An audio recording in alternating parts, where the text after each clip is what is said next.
ఏమండి మహా ఆస్తిపరుడు తెరాహు తన తన ఆస్తిని 3 భాగాలు చేశాడు. తెరాహుకి ఎంతమంది కొడుకులు తెలుసా? 3. చెప్పగలరా? అబ్రాము, హారాను, ఇంకొకరు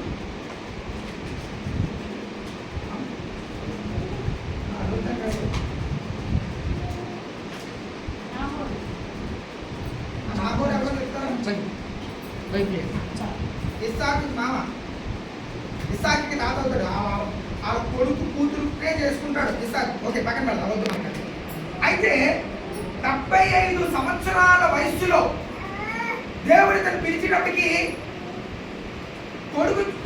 కొడుకును పోగొట్టేసుకున్నాడు తెరహు.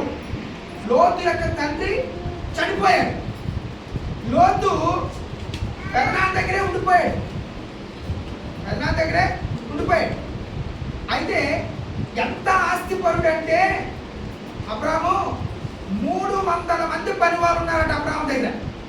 ఎంతమంది? 300 మంది. ఉదాహరణకి మీకు చెప్తారు, ఇంతకుముందు కూడా చెప్పారు. మన భారతదేశంలో అత్యంత ధనవంతుడు ఎవరు? అంబానీ.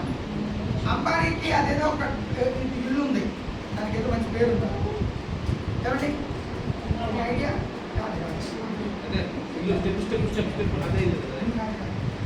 అది ఓకే. అప్పుడు మనకి అతని దగ్గర ఎంతమంది పనులు ఉన్నారో తెలుసా? 60 మంది. ఎంతమంది?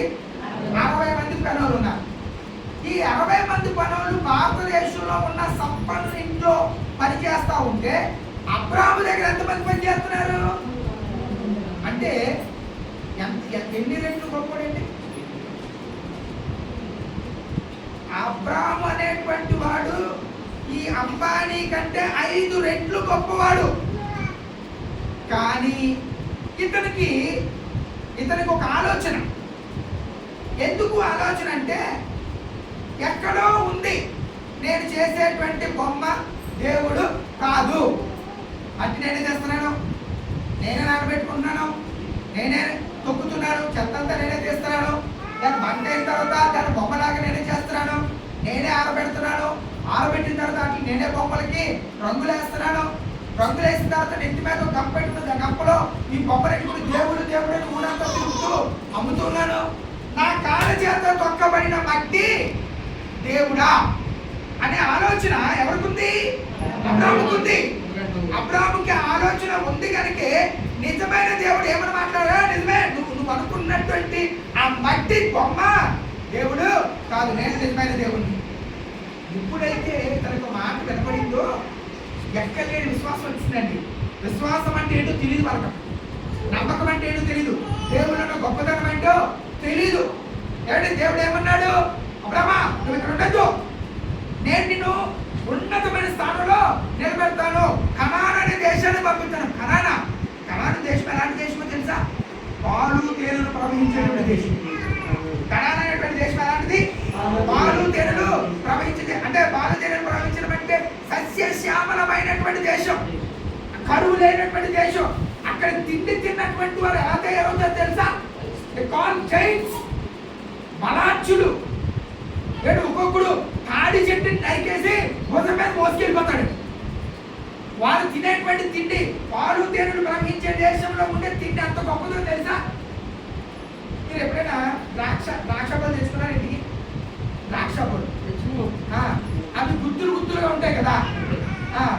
ఒక్కొక్కరు ఎన్ని గుత్తులు పట్టుకోగలుగుతాడు చెప్పండి? అందరికంటే చిన్నది నాకు శ్రేష్ట. ఏంటి శ్రేష్టకు ఒక యువతలో 3 ద్రాక్ష గుత్తులు గెలలు, ఇక్కడ ద్రాక్ష ముందు తీసుకెళ్ళిపోయాలా లేదా? అక్కడ తీసుకెళ్ళిపో అంటే 3 గెలలు అంటే 6 గెలలు పట్టుకోగలదు. కానీ ఇశ్రాయేలు ప్రజలు ఐగుప్తు దేశం నుంచి బయలుదేరిన తర్వాత కనానుకి దగ్గరికి వచ్చిన తర్వాత వేగు చూడడానికి 12 మందిని పంపిస్తూ ఓ మాట చెప్తాడు మోషే, అక్కడ ఉన్నటువంటి కొన్ని పళ్ళు తీసుకురండి అంటే తెచ్చారండి. ఏం తెచ్చారు తెలుసా? లిక్కి మరి ఓ ద్రాక్ష గల పట్టుకొచ్చారు. ఏం పట్టుకొచ్చారు? ఒక ద్రాక్ష గల పట్టుకొచ్చారు. ఒక ద్రాక్ష గల. ఎన్ని ద్రాక్ష గల? కానీ అక్కడ రాయబడిన మాట ఏంటి తెలుసా? ఒక ద్రాక్ష గలను చూసి కోసి దండానికి కట్టుకునేద్దరు తెచ్చారు. అక్కడికి ద్రాక్ష గెలను ఒకదాన్ని కట్టి ఇద్దరు మోయలేకపోయారు. అంత గొప్ప ఫలాలవి. కొన్ని దానిమ్మ పళ్ళు తెచ్చారు. ఏమంటే ఒక్కొక్కరు 2 కూడా అట్టుకొచ్చున్నాడు. ఎందుకంటే దానిమ్మ కాయ సైజ్ ఎంత ఉన్నది. ఏమంటే ద్రాక్ష గెల ఇంచుమించు మనిషి అంత పొడుగు ఉంది అంది. కాబట్టి కనాను అనేటువంటి దేశము ప్రపంచమంతటిలో శ్రేష్టమైనటువంటి దేశము. దేవుడు ఆ దేశానికి పంపిద్దాం అనుకున్నాడు అబ్రాహాముని, అతని కుటుంబాన్ని. వాగ్దానం చేశాడు, నేను చూపించే దేశానికి వెళ్ళు. ఎలా వెళ్ళాలో తెలియదు, రూట్ తెలీదు, ఎందుకు వెళ్ళాలో తెలీదు, ఎక్కడెక్కడ నడుచుకెళ్ళాలో తెలీదు. ఆ మాట అది చెప్తాడు కదా. 20 మరోసారి చదువునా. తాను స్వాచ్ఛముగా పొందనగిన ప్రదేశమునకు బయలువెళ్ళెను, మరియు ఎక్కడికి వెళ్ళవలెను అది ఎరుగక. చూడండి, దేవుని మీద ఆధారపడేటువంటి వాడు అవతల ఏం చెప్తున్నాడో వినడెవడు అక్కర్లేదు. ప్రభు ప్రార్థన చేయమన్నాడు, చేయాలంతే.